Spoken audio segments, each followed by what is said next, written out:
Bonjour à tous et à toutes, ici Pharaos Adus pour une dernière vidéo sur Total War Pharaos en Early Access. Je voulais vous remercier pour ceux qui me suivent depuis un bon moment. Franchement, le jeu est une tuerie. J'ai donc décidé de ne pas faire de second let's play pour l'Early Access parce que fatalement, je risque de faire une vidéo complète, un let's play complet sur une campagne. Ce sera certainement avec Tausret ou peut-être avec Seti. On verra ce que je vais faire, ça va être très intéressant. Il y aura certainement Petit Vampire plus tard quand il prendra le jeu. Donc pour vous montrer, ici, j'ai fait quelques campagnes. J'ai fait donc 6 campagnes en l'espace de 2 jours. Donc autant vous dire que j'ai poncé le jeu comme pas possible. J'ai à peu près 20-25 heures. C'est quelque chose d'assez énorme, fatalement. Il faut savoir qu'une campagne sur Warhammer, je la fais en 7-8 heures. Là clairement là je suis limité en tour, je peux pas dépasser le tour 40-50, enfin je peux aller jusqu'au tour 60 maximum, donc pour dire que c'est vraiment intéressant ce que propose le jeu. Donc on va faire un récap de tout ce que le jeu propose. Il y a le système des piliers de la civilisation qui fait qu'au fur et à mesure du temps la civilisation s'effondre parce que les centres culturels sont abîmés ou rasés. Ce qui fait que la map s'assombrit, comme vous pouvez le voir, le menu du jeu devient ultra sombre justement à cause que l'Égypte tombe dans les ténèbres et ce genre de choses. C'est quand même très intéressant comme concept, je trouve que c'est un concept relativement intéressant. Les invasions qui durent du tour 25 au tour 140, c'est assez intéressant parce que ça vient par vagues continuelles et ce genre de choses. Donc c'est pas un gros bloc comme on avait eu sur les Warhammer, et ça reste quand même un peu chiant, il faut défendre ses territoires, mais avec la protection de territoire des avant-postes et ce genre de choses, et le fait que les garnisons de base sont très fortes, ça rend la chose agréable. Le système de main d'œuvre, que maintenant on peut stacker de la main d'œuvre et que chaque bâtiment demande de la main d'œuvre, c'est un système très intéressant parce que si vous gérez correctement la main d'œuvre, vous pouvez facilement avoir du T5 au tour 40. Je n'ai eu aucun problème avec ça alors que j'ai pas boosté la main d'œuvre, donc je pense qu'on peut avoir des unités beaucoup plus tôt. Le problème viendra des ressources, donc c'est une question d'optimisation de ressources et ce genre de choses. Le système de ressources, bien qu'il ait repris de 3, n'a strictement rien à voir. Clairement, dans 3, une province optimisée vous rapportera 3000 de nourriture. Là, clairement, mon optimisation à moi fait que j'ai eu 1500 de nourriture. Voilà, clairement, c'est pas la même différence. Le bronze sera beaucoup plus utilisé que dans 3. L'or est utilisé pour les troupes, ce qui était quelque chose d'extrêmement rare, voire carrément inexistant pour certaines factions. La pierre s'épuise avec le temps, donc vous avez intérêt à trouver des bonnes carrières de pierre et à trouver des bons endroits pour la pierre, parce que c'est quelque chose qui est relativement chaud dans Pharaos, ce qui fait que ça va créer justement un gros déficit de pierre. Et je me demande comment on va faire, qu'est-ce qui se passe quand vous n'avez plus de pierre, est-ce que ça signe la fin de la partie, est-ce qu'il y a toujours moyen d'acheter de la pierre par d'autres moyens? Je pense vraiment que on part vraiment sur un chaos total sur la fin de la partie. Les mécaniques de faction sont intéressantes, surtout la mécanique d'héritage égyptienne. Par exemple, pouvoir construire des monuments sur la map qui vont vous donner un bonus global de faction, c'est très intéressant. Le système d'Akhenaton pour créer sa propre religion est très intéressant. J'ai créé une dinguerie où j'ai boosté les 2 meilleurs dieux que j'ai vus de la map, ce qui fait que j'avais une reconstitution de 55% en territoire ennemi, oui vous m'avez bien entendu. Il y a vraiment des trucs fumés qu'on peut faire ça, j'espère que ce sera patché et équilibré, parce que ça me paraît quand même vachement pété, 60% de reconstitution. La mécanique que j'ai pas pu essayer, qui est apparemment un système de conquête à la Tree Kingdom et un système de commerce à la Tree Kingdom, donc il faudra que je voie ça à sa sortie ce que ça donne. Les mécaniques hittites, je les ai vues vite fait, ce sont plutôt des mécaniques liées à la vassalisation, où justement il y a un système de gérance de vassaux, il faudra voir ce que ça donne. J'ai pu tester la mécanique de la cour hittite, ce qui fait que j'ai pu avoir énormément d'events de la cour hittite.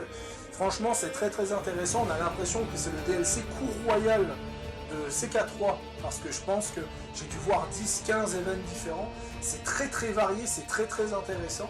Ce qui fait que pour le moment, je trouve que c'est plus intéressant d'être dans la cour hittite que dans la cour égyptienne. C'est ça qui est relatif, ça qui est un peu con finalement.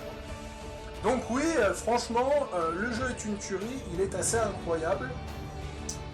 Malheureusement, c'est que l'Early Access, j'ai pu jouer que Tour 60, j'ai joué que Ramsès, donc je pourrais pas réellement dire ce que vaut le jeu global, mais pour le moment, si le jeu part dans cette direction, je lui mets un magnifique 18 sur 20. Vraiment, sans problème. Pourquoi pas 19 finalement? Parce que pour moi, il a quand même quelques petits défauts.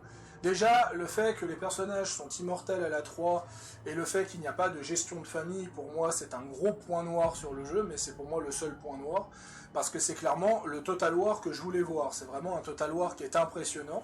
Il a une musique superbe, il est graphiquement superbe. Les batailles sont quand même beaucoup plus poussées que dans 3. Je dirais que ça doit se jouer avec Three Kingdom Vanilla en termes de gestion de troupes et ce genre de choses. Encore, c'est même pas le cas parce que techniquement les Hittites et les Égyptiens, c'est quand même deux gameplays radicalement différents, comme l'étaient le cas les Han, les turbans jaunes et les bandits fatalement. Mais il faut que je vois parce que malheureusement, c'est vrai que avec ce système autochtone, j'ai pas pu trop vu de différence. Parce que fatalement, c'est soit j'ai commencé dans un territoire hittite, donc j'ai recruté des autochtones qui étaient plus proches des Hittites et ce genre de choses. Donc j'ai pas fait de vrais combats égyptiens versus Hittites ou Hittites versus égyptiens. Donc je ne peux pas répondre à cette question justement, même si le système des autochtones est très très intéressant, parce que le système des autochtones, ce sont des troupes qui ne sont pas liées à votre roster de faction. Ça veut dire qu'il n'y a pas de civilisation à proprement parler comme dans les anciens Total War. Ça veut dire que si vous jouez Ramsès, vous aurez l'armée Medjay. Si vous jouez à Memnas, vous aurez l'armée Kushite. Mais rien ne vous empêche de vous installer en Nubie et de recruter des Nubiens. Rien ne vous empêche de vous installer dans les terres hittites et recruter des Hittites. Chaque seigneur a son propre roster d'unités, qui est environ, je peux vite vous le montrer là-dessus. Là, My greatness will eclipse all. Unités, si vous remarquez, c'est toujours Royal blood unités. runs Ça through veut me. dire clairement qu'on est arrivé à un level où les Total War, chaque faction a son propre roster. Parce que oui, 8 à 10 unités, c'est pas énorme, mais faut pas oublier que dans Warhammer 3, les rosters étaient à 17 unités à sa sortie. Donc 8 à 10 unités par faction, ce qui fait que là il y a 8 factions, ça veut dire qu'on se retrouve avec 8 rosters, avec leurs propres stats, leurs propres capacités, ce genre de choses. Sans oublier les 8 temples d'unités autochtones et les DLC qui vont arriver après, on est sur quelque chose de lourd les gens. On est vraiment sur quelque chose de lourd. Je pense que clairement, je vais attendre la sortie du jeu, mais pour moi, il est déjà dans les meilleurs Total War. Il faudra qu'il batte Three Kingdom. Parce que le défaut de Pharaohs, c'est que c'est une période que j'adore. L'Égypte antique, c'est une période que j'ai toujours fantasmée quand j'étais gamin, ce genre de choses. Donc de nouveau, mon avis peut être biaisé là-dessus. Mais je trouve qu'il n'a pas l'effet Three Kingdom. Il n'a pas ce truc où, quand j'ai joué à Three Kingdom, j'ai direct été amoureux de l'époque alors que je n'y étais pas du tout intéressé. Donc à voir si Pharaoh arrivera à battre Three Kingdom là-dessus. Moi je pense pas, parce que Three Kingdom, il y a beaucoup trop de gestion au niveau des relations, au niveau des possibilités, ce genre de choses, pour que j'aie ce point de vue. Le fait qu'on n'a que des cinématiques en 3D et en français en plus, c'est vraiment de qualité sublime. Franchement, j'ai vraiment l'impression de jouer à un Total War à gros budget. Voilà. Je sais que j'ai des avis qui sont très tranchés sur internet et ce genre de choses, que j'ai beaucoup critiqué Warhammer, et pas qu'en bien et pas qu'en mal, mais pour moi malheureusement, Warhammer, depuis Warhammer 2 et 3, j'ai l'impression que ce sont des DLC du monde. Et là j'ai vraiment l'impression de jouer à un vrai Total War. Je sais que ce débat va être fortement critiqué, mais bon, vu que la communauté Warhammer n'est pas en bonne forme ces derniers temps, avec le scandale de Shadow of Change, je pense que je serai tranquille là-dessus. Bref, moi ce que je vous conseille, c'est de regarder des vidéos sur internet, attendre que le jeu sorte pour voir un peu ce que donne au niveau des let's play et ce genre de choses. Écouter le bouche à oreille et autres, mais je pense qu'on est vraiment parti pour que ce soit l'un des meilleurs Total War qu'on ait vu depuis très très longtemps. Depuis très très longtemps. Au moins facilement depuis Trick Kingdom. Donc clairement, de mon avis, le jeu vaut son prix. Le jeu, il est très très généreux. En plus de ça, avec le système de départ aléatoire, où toute la map est pensée pour le départ aléatoire, vu que vous pouvez participer à la cour hittite ou à la cour égyptienne, et vu que le système d'objectif de victoire, il est linéaire, enfin il n'est pas linéaire, il est non linéaire justement, vous pouvez commencer n'importe où, et je pense que ce jeu, il a un potentiel de fou.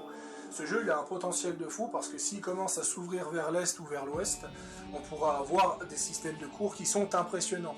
Après oui, j'aimerais avoir un Medieval 3 ou un Empire 2 qui possède la richesse de Pharaon. Mais la question c'est, est-ce que les développeurs arriveraient à proposer une richesse aussi folle? Parce que nous constatons quand même ces derniers temps que plus un Total War est petit géographiquement, Pharaon et Trick Kingdom, plus il propose des mécaniques complètement uniques et complètement insensées, chose que Warhammer fait beaucoup de recyclage ces derniers temps. Donc la question que je me pose, c'est est-ce que c'est pas une question de budget finalement, que c'est peut-être trop compliqué aujourd'hui de faire un Medieval 3 ou un Empire 2 intéressant avec plein de mécaniques et autres, et que c'est peut-être plus facile de faire justement un Total War centré. Je suis très curieux en tout cas de ce genre de questions. Sur ce, je vous dis au revoir. C'était Pharaon Sadius, on se reverra le 11 pour la sortie de ce banger quand même. Et je pense qu'on est vraiment parti sur l'un de mes jeux préférés de cette année. Allez, à plus.